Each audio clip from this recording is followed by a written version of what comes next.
Bonjour à toutes et à tous, bienvenue sur Misscom. Pour ceux qui me découvriraient dans cette vidéo, je suis Claire Négrier, révélatrice de personnalité d'entreprise. J'accompagne les entrepreneurs ambitieux dans leur communication et leur marketing, de la stratégie à la création des outils en passant par la formation pour leur permettre de rayonner à leur juste valeur et d'attirer les clients qu'ils veulent vraiment. Cette semaine, on se retrouve sur Misscom pour un nouveau sujet, comme tous les lundis. Et cette semaine, je vous propose d'aborder la notion d'analyse. Analyser vos actions de communication, quoi, pourquoi, c'est le sujet du jour sur Misscom. Et bien sûr, on va parler de ces analyses tout au long de la semaine. Pour tous ceux qui me regardent en live sur Facebook, je vous invite à commenter #live et en replay #replay et sur YouTube à me faire simplement un coucou pour que je sache qui est avec moi, qui me regarde. Je sais que j'ai de plus en plus d'abonnés, alors je vous invite vraiment à interagir parce que l'idée c'est qu'on fasse connaissance et que je puisse prendre votre situation en exemple. Donc, cette semaine, on aborde la notion d'analyse. Je sais très bien que c'est un sujet relativement difficile et auquel on ne pense pas ou qu'on ne veut pas penser lorsqu'on est entrepreneur et qu'on veut créer les choses. On est bien souvent beaucoup trop dans le faire. On est dans la recherche d'action, on cherche véritablement. Pourtant, ces analyses sont cruciales et indispensables pour pouvoir avancer, réajuster. On va justement voir tout cela. Donc, qu'est-ce qu'on entend par analyse ? C'est le fait de vérifier si une action de communication a fonctionné ou pas. Vous le savez, on en a déjà souvent parlé, je vous remettrai le lien de la vidéo en description de celle du jour. Vos actions, elles ne doivent pas être choisies comme ça. Elles sont choisies sur la base d'une stratégie. Et la stratégie standard et je dirais schématique de communication sont la détermination, l'identification d'objectifs, l'identification d'une cible, la détermination d'un message, et on va venir sélectionner en fonction de ces 3 critères les différentes actions que l'on va mettre en œuvre pour pouvoir y répondre. Ça, c'est dans les faits, c'est sur la stratégie. Mais cette stratégie, encore une fois, ne servira à rien si on n'en a pas les analyses. Analyser ces actions de communication, c'est donc mettre en corrélation les résultats que l'on obtient avec les objectifs, mais pas que. Parce que certains vous disent, oui, il faut vérifier qu'on répond bien aux objectifs, mais ce n'est pas que ça, et c'est ce qu'on verra de manière progressive tout au long de la semaine. Hello Jean-Noël, j'espère que tu vas bien. Moi, ça va. Mais écoute, tu viens quand tu peux et quand tu veux. Il n'y a aucune injonction, je vous le rappelle. Vous êtes là d'ailleurs. Une prochaine vidéo pour mes abonnés devrait arriver sur comment tirer parti justement du contenu que vous suivez. Mais je referme la parenthèse. On revient sur l'analyse de vos actions de communication. Comme je l'ai dit, c'est important. Alors, pourquoi c'est important de faire cette notion d'analyse, de vérifier si effectivement votre action a réellement fonctionné. Donc, comme je le disais, on va revenir du début. Par rapport, donc, ce qu'on entend souvent, c'est est-ce que votre action a répondu à son objectif ?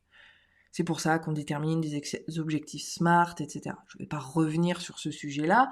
Le principe de ces objectifs, c'est que au moins ils soient temporellement arrêté, il soit mesurable, et c'est le seul critère finalement qui va être super important. Dans mon objectif, je vais prendre un objectif comme ça, allez pour Jean-Noël, je souhaite augmenter de 20 abonnés par semaine ma chaîne YouTube. Est-ce que par rapport aux actions que tu vas mettre en œuvre, tu auras la réponse à ça ? C'est au bout d'une semaine, est-ce que tu as bel et bien les 20 nouveaux abonnés ? Ça, c'est tangible, efficace, effectif, c'est simple. Et il faut que ce soit simple, parce que sinon, l'analyse prendrait beaucoup trop de temps et on aurait des critères beaucoup trop volubiles pour pouvoir l'analyser.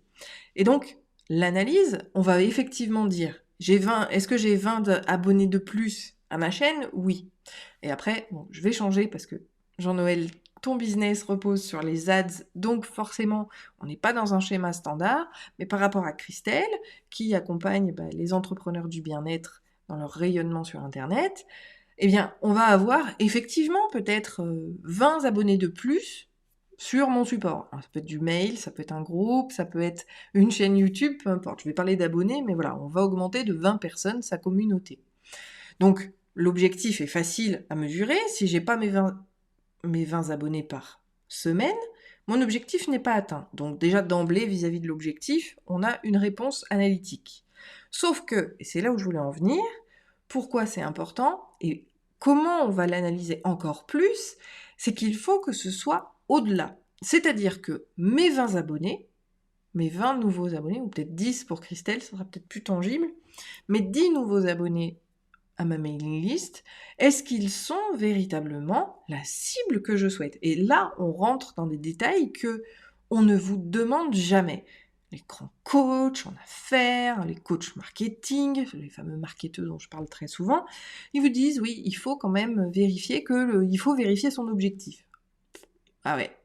Sauf que si on a 20 personnes qui sont juste là pour pomper un truc, notre freebie, d'accord, notre opt-in, on met un document en PDF notamment gratuit sur la toile, enfin pas gratuit puisque c'est en échange du mail, mais qu'en fait ils sont juste là pour prendre le contenu et l'utiliser pour eux parce qu'ils font partie. Enfin, moi je le vis, notamment sur tous mes articles vis-à-vis des relations presse, je cherchais à offrir du contenu aux entrepreneurs. Au final, j'ai tous les chargés de com de France qui téléchargent mes opt-in et qui se désabonnent illico ou alors au premier mail que je vais envoyer.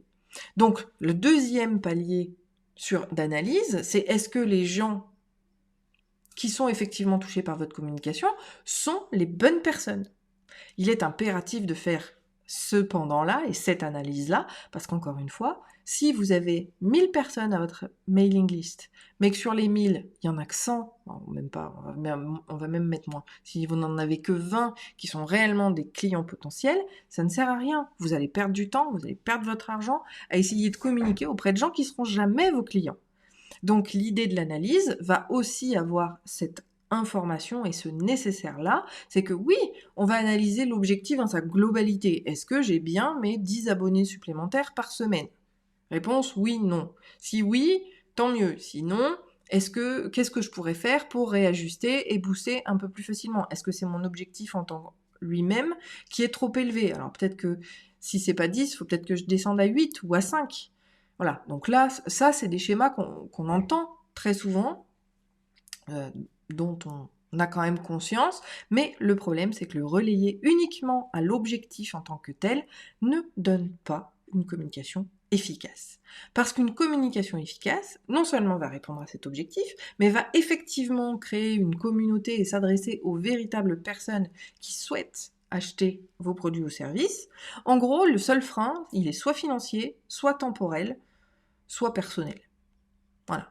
Donc c'est que on n'a pas mis la priorité financière sur cette problématique, on ne veut pas mettre le temps personnel sur cette problématique, ou alors, on a d'autres priorités à un autre moment, et donc ça viendra quand ça devra venir, ou quand ce sera juste pour la personne. Mais dans tous les cas, l'idée, c'est que votre audience, par rapport à cet objectif-là d'acquisition, elle soit véritablement quelqu'un qui soit un potentiel client. Si on a, encore une fois, que des gens qui ne seront jamais vos clients, ça ne sert strictement à rien.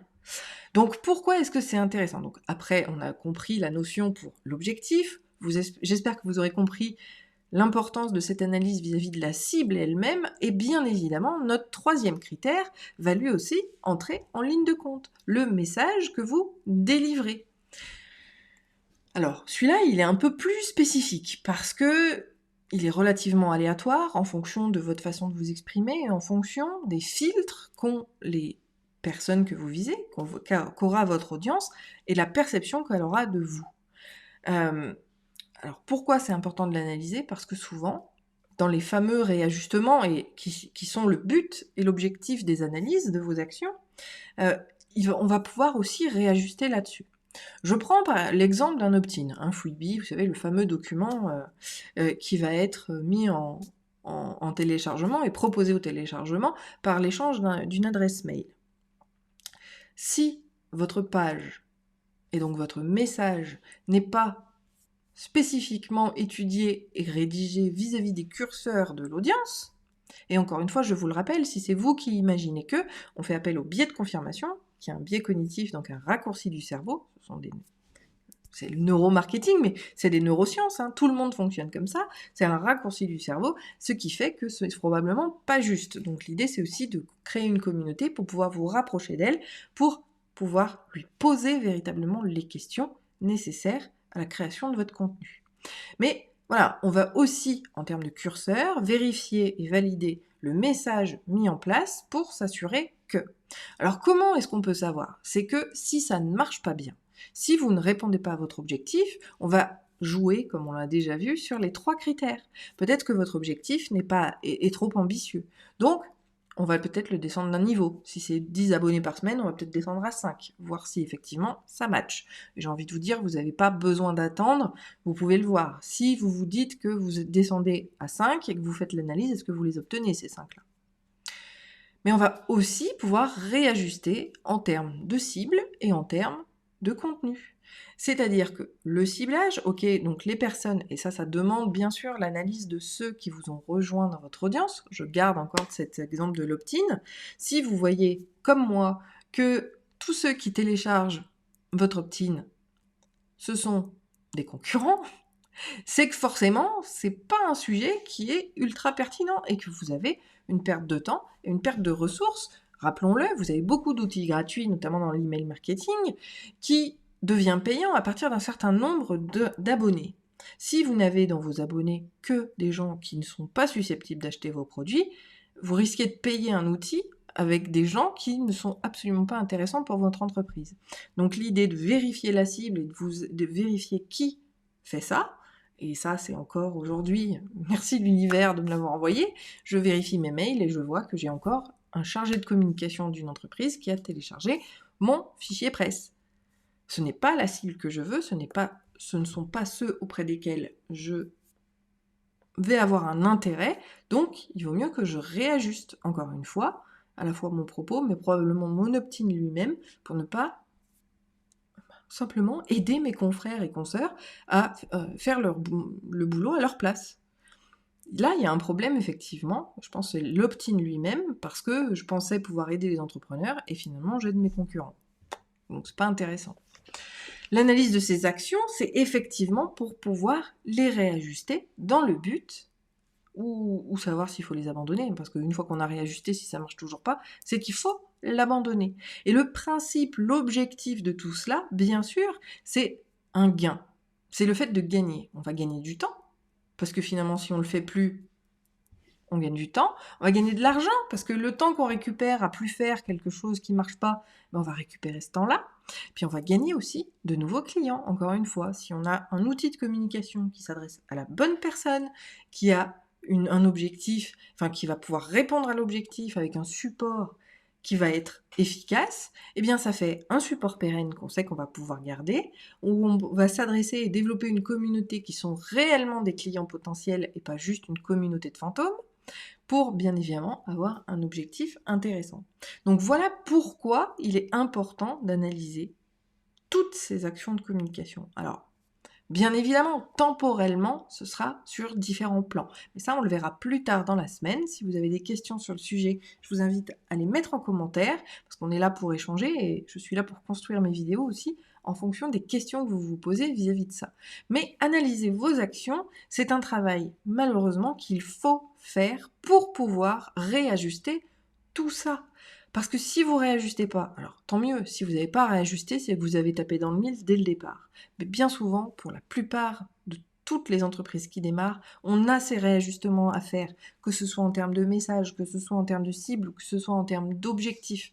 Parce que si les objectifs, enfin s'il n'y a pas d'objectif ou si on ne répond pas à ces objectifs-là, l'entreprise ne se développera pas et vous perdrez carrément peut-être la motivation même de faire ce que vous faites, alors que c'est pas l'objectif. Donc l'idée, c'est vraiment d'analyser vos actions pour pouvoir comprendre ce qui marche, ce qui ne marche pas, améliorer et faire les choses correctement. Christelle, le choix du lead magnet est en effet super important. Je suis en plein dans cette réflexion. Oui, ça fait partie, mais là aussi, on va avoir le contenu, comme je disais, le message que l'on va transmettre va avoir aussi son importance. Et là-dessus, on va pouvoir réajuster. Alors, on parle de lead magnet. On peut garder le même ligne manette et ne rien changer. Par contre, on va changer le contenu qu'il y a dans la page de capture. Parce qu'il faut impérativement que ça réponde aux besoins, et non pas aux besoins, même à l'envie de vos interlocuteurs. Mais ça, on y reviendra. En tout cas, voilà, j'espère que vous aurez compris le principe de l'analyse, enfin le principe du pourquoi il faut analyser vos actions.